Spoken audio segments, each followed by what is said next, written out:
And I think we're getting close. It's so hard to tell with this. I could be Car con carne. Quarantine con carne. We're all sheltering at home. We're doing the best we can to flatten the curve. So Car con carne is now nightly. It is a video chat instead of a chat in my car. And Car con carne is sponsored by C&H Financial Services. Business owners, when this whole situation kind of blows over, when we're allowed to leave our homes and do things in public, you want to get a hold of C&H Financial Services. Freeprocessingnow.com is their web address, or you can call 855-600-2437, extension 999. So you, business owners, when you get back in the swing of things, can start saving money immediately. All right, tonight, Car con carne becomes, well, it's already become car or quarantine con carne. It's also car scene carne. If you want to take the Spanglish one step further, we are without meat. Elysabeth Alfano, a vegan of note here in Chicago, is on quarantine con carne. We are in your kitchen. This is like your sanctum. This is where you do all the things that you do, Elysabeth Alfano. Yes, absolutely right. I don't know if you can see my vegan babe apron, but that's how I roll here in my kitchen. Very stylish. It's stylish in any setting, really. So how long have you been vegan? Oh gosh, it's I think a common story in a way. I've only been vegan for 4 years, but I've been trying to be vegan since I was a kid. So my parents, whom I love, and they love me back, and it's all good. I really didn't want to eat meat as a kid. I couldn't chew it. I didn't know why, but I knew it just was wrong. And, they said like, that will not happen in this household. Go to your room, young lady. So I was punished pretty severely for not eating meat. And then I would hide it around the house. So they thought I ate it, but I hadn't really eaten it. Then they'd catch me for lying and punish me again. So I grew up as an adult thinking, I have to do this. It doesn't make sense. We've all seen factory farm footage. We know. But we live with this disconnect because we all love animals, but we all know. And then my nephew, who is an athlete, went to the University of Oregon. He came back his first semester break at Thanksgiving, and he said, Coach said, if I want to play for the team, no meat, no dairy. And I was like, you got an adult? And I'm way into my 40s now. I was like, you got an adult, a professional to give you permission? I was vegan mid-sentence. That's interesting. I've got to think that Chicago is a pretty good city to be vegan in. So it's funny, right? It's the slaughterhouse capital of the world, the jungle up in Sinclair, but it is also the vegan vegetarian capital of the US, if you will. So vegetarianism started in Chicago in the 1800s. It came over from Britain when we had the Chicago World's Fair, which is so much of what helped us with our great city. So in 1893, they had a booth and they came over to talk to people. And it was called the Vegetarian Society then because the word vegan wasn't coined until 1944. Donald Watson brought that term up. But the idea of not eating meat came to us from Britain, and it started in the US in Chicago. That's some history I didn't know. Yeah, it's cool. You're an invaluable resource. Well, and in addition to that, to sort of honor that, you and I may be of the same generation, James. Do you remember I'm 25, so okay. Yeah.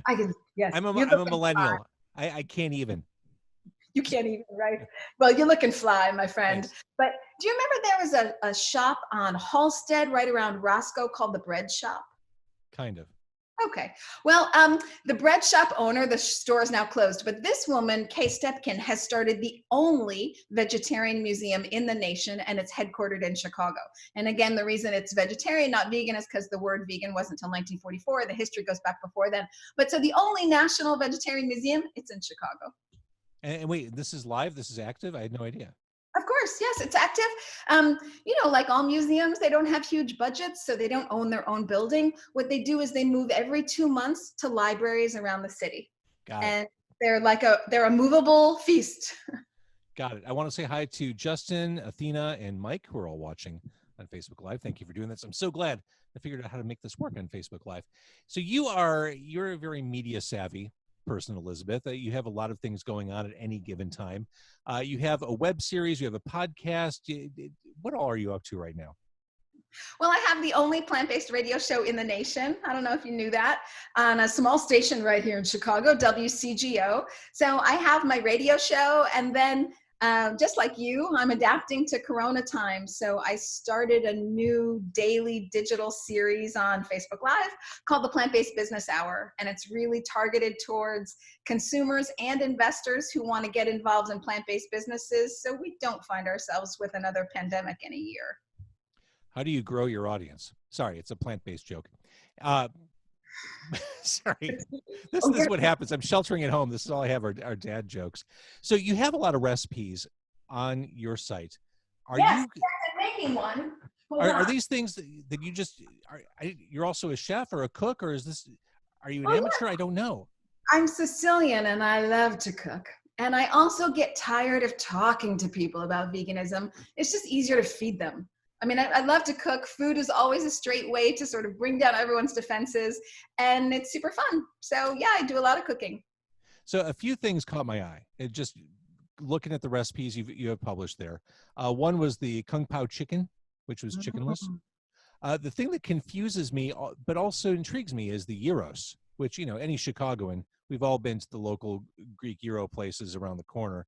Are you just using like a wheat meat for that? Yeah, so both of those are going to be vital wheat gluten. But you know, the reason people love their meat is because they love the spices. It's all in the spices. So you just do a lot of cumin, paprika, soy. These spices together really are going to create the platform for your umami taste in the meat. And so because of this, I have to do a shout out. As you say, I wear a lot of plant-based hats. And one of them is I'm a chef on an Amazon Prime cooking series. It just launched and it's called New Day, New Chef. I'm also one of the executive producers. So that's wonderful. Yeah, it's a big deal, actually. You know, we finally got on Amazon, so we're thrilled about it. And it's gotten a lot of great reviews. So if everybody can watch and go there, that'd be wonderful. I don't think anyone has the time these days. Yeah, right. Actually, we're all done with Tiger King. We have nothing but time but to watch you on Everybody's Amazon. talking about Tiger King. Crazy. Pretty normal people doing normal things. If I were to summarize all 7 episodes, that's it.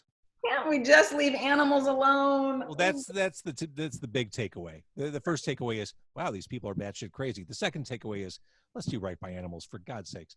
All right. So the other recipe that caught my eye was Italian beef, which again, if you're from Chicago, there's au jus running in our blood. Look at that. Okay. Should we talk about it or should we show it, James? I'd rather talk. Yes. Okay. Show it. No, show it. Well, all right. So I'll kind of set you up here. This is the base for my Italian beef. Of course, I've already cooked this, and it is made with vital wheat gluten and then lots of spices. And so I bake this, and now I have my Italian beef, which please don't try this at home because it's actually very, very sharp. But now I'm just going to, hope you can see this here. Yeah. So now I'm just going to slice my Italian beef. And the thin slicing, if you want to make it like Italian beef, getting those thin slices, that's key. If you're going to replicate that texture. Right, that's why this thing is super, oh gosh, whoops, sorry, we won't be eating that. This is super handy, but it's super dangerous. Sure. Then the rest is just normal. You know, I slice my Italian beef. I've got the au jus going right here. Let me see if I can show it to you. I've got au jus. Now I put some onions in there because I like extra onions, but then I'm also sauteing up some onions right here because I want them caramelized on top. Hello, everybody. Oh, that looks great. Great. Then, you know, we're all about the giardiniera. So I was making these yesterday, jalapenos, carrots, and some celery. Nice. So Now, let's be clear, Elizabeth. Here's where your authenticity falls off a cliff. If you're from Chicago, it's giardiniera. It's not giardiniera. Yeah. No, I'm sorry. Travel a little bit. Could you just please, like, leave your zip code? Sorry. So I've been making that since last night. Now, I'm trying to keep calories under wraps a little bit, so I did not drench these in oil, but of course, you know, go to town if you'd like. And then to make it even better, not only is my boyfriend vegan, but he bakes bread. So you complement each other pretty well there. Oh, my boyfriend made this. Can you see it? Oh, that's fantastic. So you made the meat, so to speak, and he's got the bread covered. Nicely balanced home there. Yeah, it's pretty great. So, James, you were going to bring some food today. What'd you bring, my friend? I'll have you know, I made veggie burgers earlier, but my veggie burger didn't make it to this podcast. You ate it or it fell apart? I ate it. It's in my tummy now. Okay. Okay, well, I had all the best intentions in the world. okay, well, I understand because the vegan food's so good that you just can't hold yourself back. Well, see, now here's the thing. For people who don't eat vegan food, who don't eat vegetarian, they look at something like a wheat meat Italian beef and they think, well, that's got to suck. There's no way it tastes like Italian beef. But I think that's the first hurdle people need to get past. It's not going to taste exactly like meat. It is its own thing made in the style of Italian beef, right? I mean, Um, no. Have you had a Beyond Meat burger? I have. And Yeah. that's fair. That's pretty close. And Impossible Whopper? Uh-huh. Delicious. Okay. Mhm. Touche. Yeah, so it's possible. It's definitely possible. I don't, when I'm cooking at home, I try not to just douse it in oil. And of course, one of the reasons to give up meat would be animals, but also of course your health. So, saturated fat and all that. So yeah, if you really want to continue to stuff your face with saturated fat, of course that is possible. You can do it, or you can cook things to be like my spicy Italian beef. It's going to be slightly different because it's not soaking in fat. Right, for sure. And so for the giardiniera or the giardinier, what all do you put it in? Like, how many different vegetables are you putting in yours? Well, we do what we can in coronavirus times. So it just kind of depends on what I've got around and also what I don't want to throw out. So if I see like, okay, there's some veggies in there and I'm not going to have time to eat them, well, then I'll just, pickle them because then at least I can, hold on to them a little bit longer. So this time I did celery, carrots, and jalapeno peppers, but sometimes I might put mushrooms in there, or not for my Italian beef, or onions, or kind of whatever I have around. Are mushrooms good to create a vegan au jus? Yes. Oh my gosh. In fact, sometimes instead of cooking with oil, I'll cook with mushroom broth because it's a great way to cut down on calories, and then you really get that umami in there. So, and I do a lot of meat-like dishes. I have, like you were saying, the gyros and the oh my gosh, the Asian dish that you mentioned was kung pao chicken. Kung pao, right?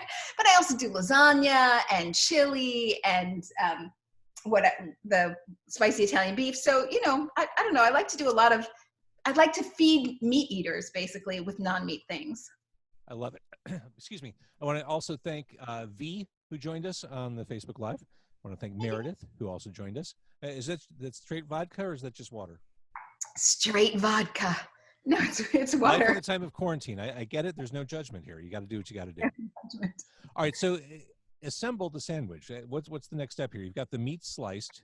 Yeah. Okay. So I've got the meat sliced, but I kind of want more because I really want it to be piled high. And then I'm going to let the meat hang out in juice, of course, the au jus. So I'm going to make a lot. I'm going to let it get really drenched. And then I'm going to pile it into the jus, let it really sit there. And then I'll put it on my sandwich with giardiniera, Oh, yeah. tomato, Are you going to let the bread get kind of soaky too? Yes, and I'm going to have a dipping bowl just so there that I really, So I went to high school at St. Ignatius, which is next to the original Al's Italian Beef. And that's kind of why I said to myself, okay, I just have to get this recipe under my belt. So you have these recipes on your website. Did you just decide I've got to start innovating? I've got to start creating my own stuff, or do you borrow from other chefs or cooks, or is this all just pouring out of your brain, trial and error? It's kind of pouring out of my brain, trial and error, not because, oh, gee, I'm so wonderful, but just because I find like this is an enormous stress relief for me. So chopping and dicing and being creative really takes my mind off things. So I love to do it. And I know a lot of people say to me, just like what you said, well, I don't get it. You've got a television show and you've got a radio show and then you've got this digital stuff. Why are you cooking over here? But it really like helps me process the day. I totally get it. I don't mean to interrupt you as you're preparing. I feel the same way. I find myself more productive when the busier I am, the more productive I am. The more focused I am, the more productive I am. The better the quality of the stuff I do, and I'm not distracted and I just have to get shit done. I find I'm at my best. Yes, I completely agree. And also, I mean, all of my stuff does fall under the umbrella of plant-based, so it does all really relate. But I don't know, I just would rather be busy. And I also feel like we're at the time, at least for the plant-based world, there's really change coming. I mean, I don't know how you are processing this, but wet markets in China, it's just another word for a meat market. Those meat markets, the disease in bats spread to pangolins. People are eating pangolins. People are eating bats. So, then that spreads to humans. Now we don't have jobs. Our healthcare system is in crisis. We're panicked out of our minds. The economy's tanked.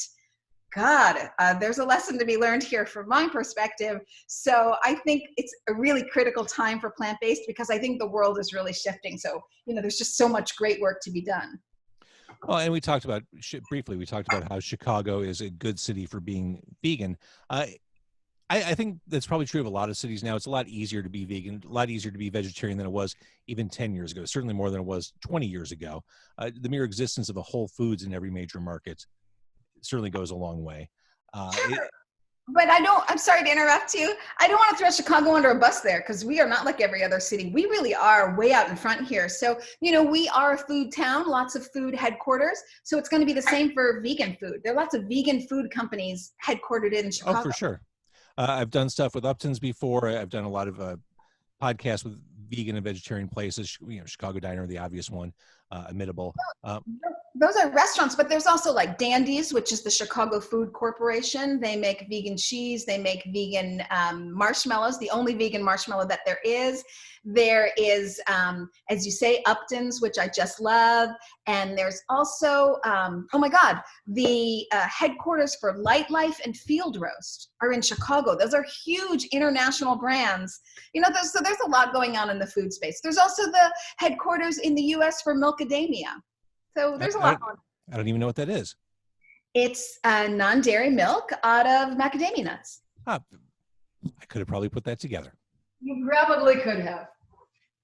All right, okay. So where are we at? I'm still preparing my sandwich here. I kind of hate to eat in front of you. I really wish. You don't have to. You can just hold up the finished results, and we can imagine how delicious it'll be. Imagine how those spices play across the tongue as you get ready to ingest it. Well, that's just crazy. If I've got my Italian beef here, I'm going to eat it. Okay. I'll carry the conversation as you do that. But we talked for a second about restaurants in Chicago. Because of the time we're in, because COVID-19 has shut down everything right now, I'm assuming you have relationships with some of the Chicago vegan, vegetarian restaurateurs. Have you been in contact since everything shut down? How are some of these places doing? How are they kind of looking ahead?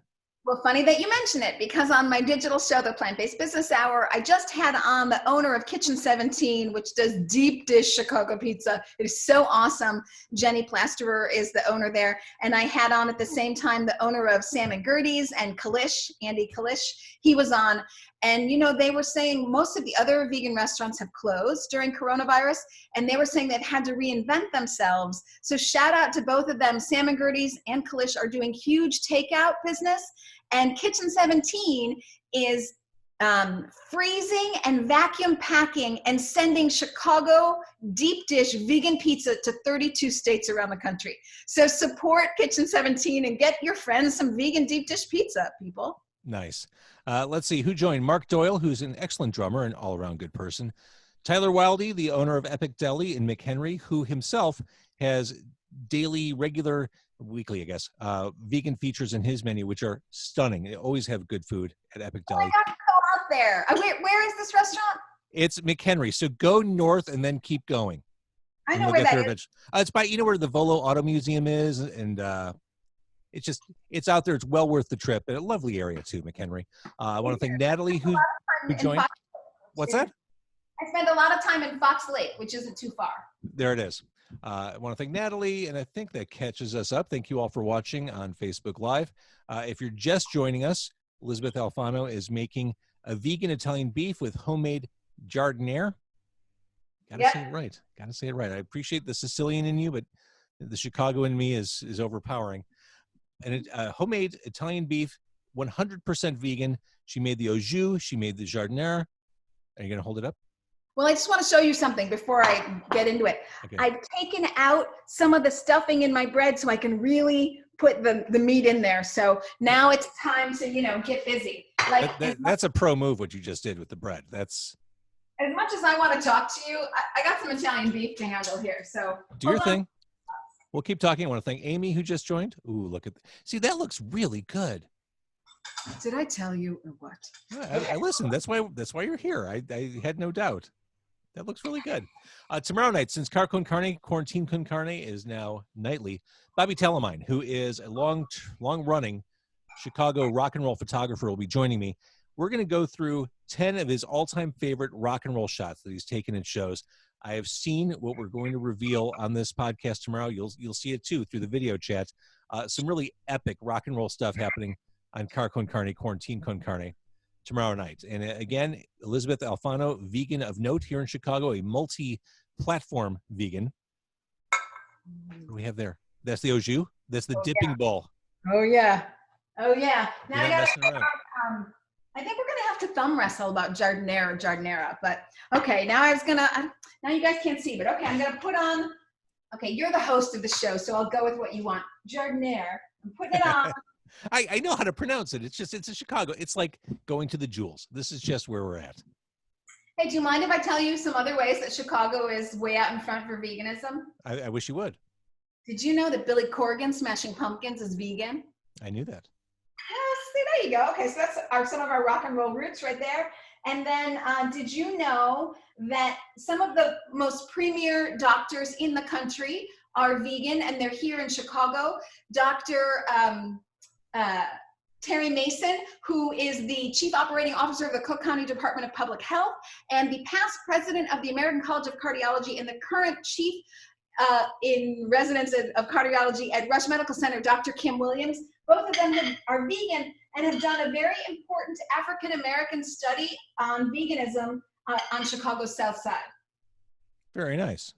I know. You know your stuff. I do know my stuff. That's why I run around the country talking about it so much. Okay, I'm kind of making a mess here. I don't think you can do anything Italian beef related that's not messy. Even talking about jardiniera, I probably ruined 5 different shirts from the oil of jardiniera just cascading down my chest as I eat. Okay, here we go. I'm dipping in. I'm also drowning out a little bit. You guys can't see this. Maybe I should just stay over here. Okay. I just really want to make sure. Oh, I'm so sorry that you can't be here to have some. I'm getting a really good sense of what this is and what it'll taste like. There we go. That is a substantive bite there, Elizabeth. That's a happy dance that comes with good eating. In the vegan babe apron.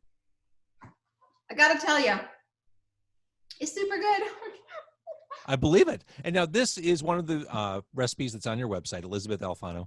I want to thank J. Douglas Wood and Amy for just joining us. Thank you all for watching this. That looks right. So I realized this was kind of accelerated for the podcast. How long would it take to make something like that at home? Well, so I mixed all of the vital wheat gluten and the nutritional yeast, which is what, okay, just a little bit of nutrition facts here. So it's got nutritional yeast in it, which is a very good source of fiber, but it has vital wheat gluten, which is just the protein part of the wheat. And so super high in protein. So that's probably going to have something like 20 grams of protein in it right there. So I mix those together and I bake them for about 90 minutes. And that's going to give me this, which, is kind of good even if you haven't baked it, haven't, heat it up. It's like lunch meat. So good. And then, I just saute some onions and, I do the jardiniere a little bit ahead of time, but my boyfriend makes the bread. It's super easy. I love it. Okay. So we're all in quarantine. You're grounded. You're not touring the country right now, spreading the vegan word. We can see you on Facebook every day now and share all your vital social contactee information stuff. Okay. So there's a little bit of a list. please go to Amazon Prime and go to New Day, New Chef. I'm episode 5. I'm making Italian stuffed peppers, but please watch all 8 episodes. I'm one of the executive producers on the show, so let me know what you think about it. And then every Sunday at 3 p.m., I'm on WCGO. It's the only plant-based radio show in the nation. It's the Elysabeth Alfano show, so please tune in there. And if you can't find WCGO, just go to WCGOradio.com. And then I am on Facebook Live Monday through Friday, and I do the Plant-Based Business Hour, and I just interview everyone at 3 p.m. Central Time. I interview everybody about, the changing world that we have as more and more businesses, more and more people go vegan. I love it. Thank you for taking the time to do a demo over video chat. That's pretty darn cool of you. Yeah, super fun. I'll say if you want to reach out to me personally, ElysabethAlfano.com is my website, or Elizabeth@ElizabethAlfano.com. And you can find me on Facebook and Instagram and all that, LinkedIn. So you're omnipresent. You're multi-platform. If you're watching on Facebook Live, thank you for doing that. I'm going to stop the Facebook Live stream now. Bye, everybody.